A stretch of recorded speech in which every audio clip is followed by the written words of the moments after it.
मान्यवर कांशीराम, जिन्होंने बहुजन समाज को सत्ता दिलवाई। कांशीराम का जन्म 15 मार्च 1934 को पंजाब के रोपड़ जनपद में ख्वासपुर गांव में एक रामसिया चमार परिवार में हुआ। आदरवश लोग उन्हें साहब या मान्यवर कहते हैं। कांशीराम की शुरुआती शिक्षा शासकीय प्राथमिक शाला मिल्कपुर, पंजाब में हुई। उस जमाने में अधिकांश दलित विद्यार्थियों की तरह उन्हें भी अपने अध्यापकों के हाथों भेदभाव का शिकार होना पड़ा। दलित विद्यार्थियों को एक अलग मटके से पानी पीना पड़ता था। जातिगत भेदभाव और तरह तरह की मुसीबतों का मुकाबला करते हुए भी उन्होंने पढ़ाई में सफलता प्राप्त की और सन 1956 में रोपड़ के सरकारी कॉलेज से बीएससी की डिग्री हासिल की। भेदभाव की इन घटनाओं से कांशीराम काफी आहत होते थे। एक अन्य घटना जिसने उन पर गहरा असर डाला वो थी एक बड़े अधिकारी का उनके पिता के साथ व्यवहार। कांशीराम ने स्वयं इस घटना का वर्णन किया था। बकौल कांशीराम, जब मैं स्कूल में पढ़ता था तब एक दिन मेरी माँ ने मुझसे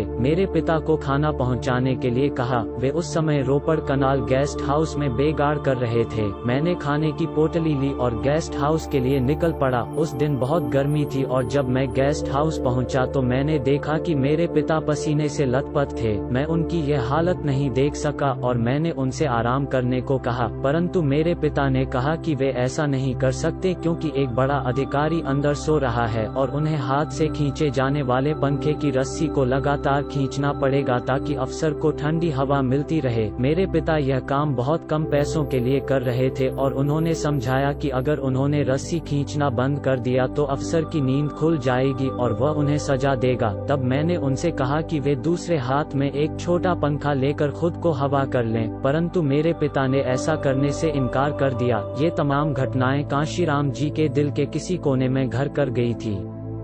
अपने युवावस्था में कांशीराम अन्य युवाओं की तरह ही सपने देखा करते थे। वह अपने गांव में कुश्तीबाजी के चैंपियन थे और सतलज नदी को तैर कर पार कर जाते थे। कांशीराम फिल्मी हीरो बनना चाहते थे। वो बराबर फिल्मी पत्रिकाएं पढ़ा करते थे। यही वजह रही कि उन्होंने मुंबई के नजदीक पूना में एक ऑर्डिनेंस फैक्ट्री में नौकरी कर ली। लेकिन यही उनके ऑफिस में साथ काम करने वाले चतुर्थ वर्ग के कर्मचारी दिनाभाना के साथ घटी एक घटना ने कांशीराम के जीवन की दिशा बदल दी। असल में दिनाभाना ऑर्डिनेंस फैक्ट्री के अधिकारियों से अंबेडकर जयंती के दिन छुट्टी मांग रहे थे। दिनाभाना ने इसके खिलाफ आवाज उठाई, जिस पर कंपनी के अधिकारियों ने उन्हें निलंबित कर दिया। दिनाभाना के दलित समाज का होने की वजह से कांशीराम जी का उनसे जुड़ाव था, जिसकी वजह से वह दिनाभाना के पक्ष में खड़े हो गए। हालांकि तब कांशीराम जी डॉक्टर अंबेडकर और उनके मिशन से नहीं जुड़े थे, इसलिए उनके मन में एक बात खटक रही थी कि आखिर क्यों डॉक्टर अंबेडकर की वजह से दिनाभाना ने कंपनी मालिकों से लड़ाई मोल ली और अपनी नौकरी दांव पर लगा दी। उन्होंने दिनाभाना से डॉक्टर अंबेडकर के बारे में पूछा। इस पर दिनाभाना ने कांशीराम को डी.के. खापरदे से मिलवाया।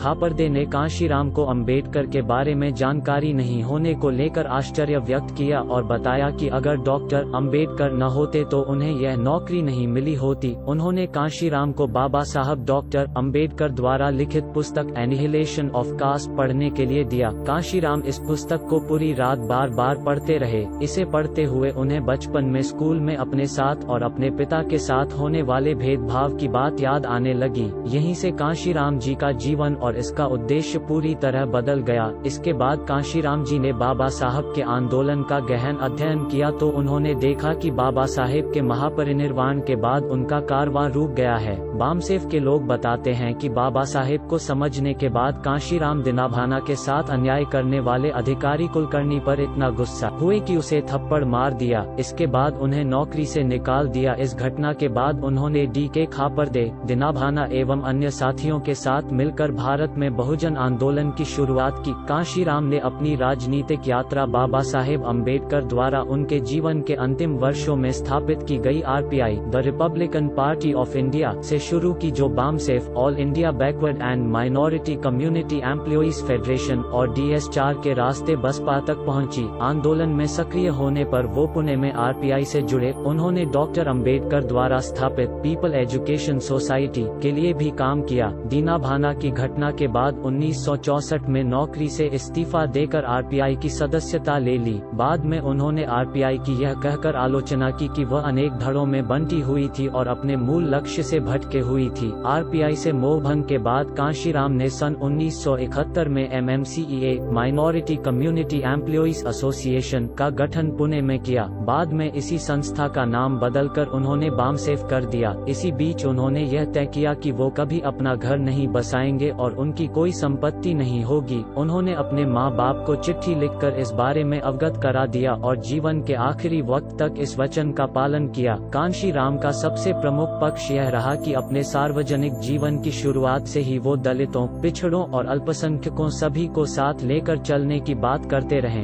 वो बहुजन समाज की बात करते रहे, जिसमें समाज के 85% लोग शामिल थे और उन पर 15% लोग शासन करते थे। उनके द्वारा गठित DSFO ने 3 कामों के जरिए लोकप्रियता हासिल की। पहियों पर अंबेडकर मेले का आयोजन, 3000 किलोमीटर तक साइकिल रैली एवं जनता की संसद का गठन करना। 80 और 90 के दशक में उनका व्यक्तित्व अनबुझ पहेली की तरह रहा। 90 के दशक के बाद उन्होंने भारतीय राजनीति को अकेले दम पर एक नई दिशा दी। उन्होंने गरीबों, मजलूमों, अशिक्षितों, ग्रामीण अंचल का एक ऐसा आंदोलन खड़ा किया जो पढ़े लिखे शहरी तथा पूंजीपतियों द्वारा समर्थित दलों को मुंह चिढ़ाते हैं। मान्यवर कांशीराम का व्यक्तित्व साधारण मनुष्य का था, जो कि एक सामान्य सामाजिक परिवेश से उठकर भारतीय राजनीति में सूर्य की तरह चमके।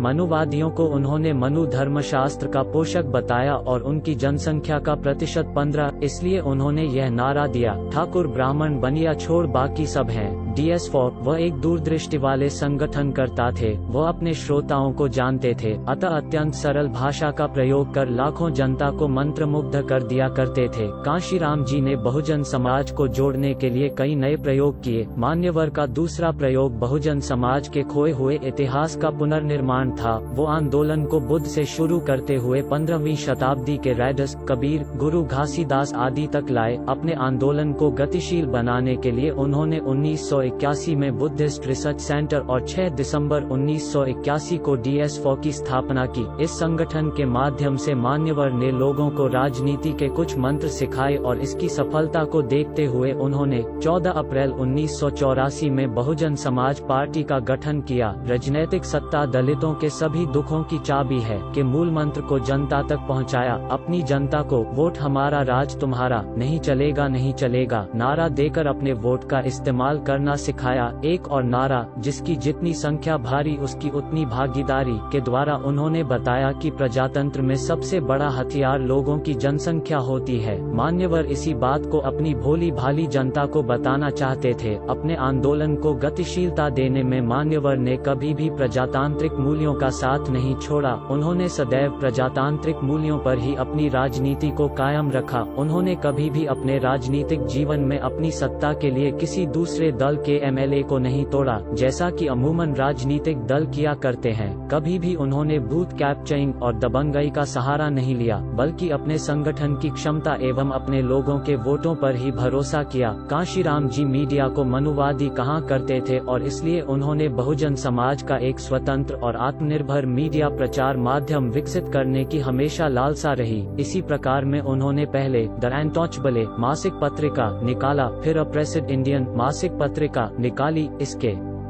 पश्चात उन्होंने बहुजन टाइम्स प्रकाशित किया। लगातार 22 सालों तक बहुजन संगठक हिंदी साप्ताहिक का प्रकाशन किया। उन्होंने एक किताब द चमचा एज एन एरा ऑफ स्टूजेस, चमचा युग, कठपुतलियों का दौर लिखा, जो 1982 में प्रकाशित हुई। यह पुस्तक पूना पैक्ट 1932 की 50वीं वर्षगांठ के अवसर पर प्रकाशित की गई थी। कांशीराम से लोगों को काफी उम्मीद थी। लोगों को यकीन होने लगा था कि बाबा साहब डॉक्टर अंबेडकर का सपना कांशीराम पूरा करेंगे। बाबा तेरा मिशन अधूरा कांशीराम करेंगे पूरा। सरीखे कुछ नारे इस तथ्य को प्रमाणित करते हैं। हर पार्टी और सरकार को कमजोर बनाकर उन्होंने दलितों की वास्तविक स्वतंत्रता और स्वाभिमान के सवाल सभी दलों के लिए अनिवार्य बना दिए। उनका सीधा कहना था कि अधिकार लेना है तो सत्ता छीनी पड़ेगी, बाबू साहब का दम तोड़ना पड़ेगा, उनको गाली देनी होगी। इसी आत्मविश्वास का नतीजा था कि दलित समाज की सोच बदली और उन्होंने सत्ता में भागीदारी का कायापलट की। एक बार उन्होंने उत्तर प्रदेश पर अपना ध्यान केंद्रित करने के सवाल को स्वीकारते हुए कहा था, मैं उत्तर प्रदेश पर अपना ध्यान इसलिए केंद्रित कर रहा हूं क्योंकि वो ब्राह्मणवाद का पालना है।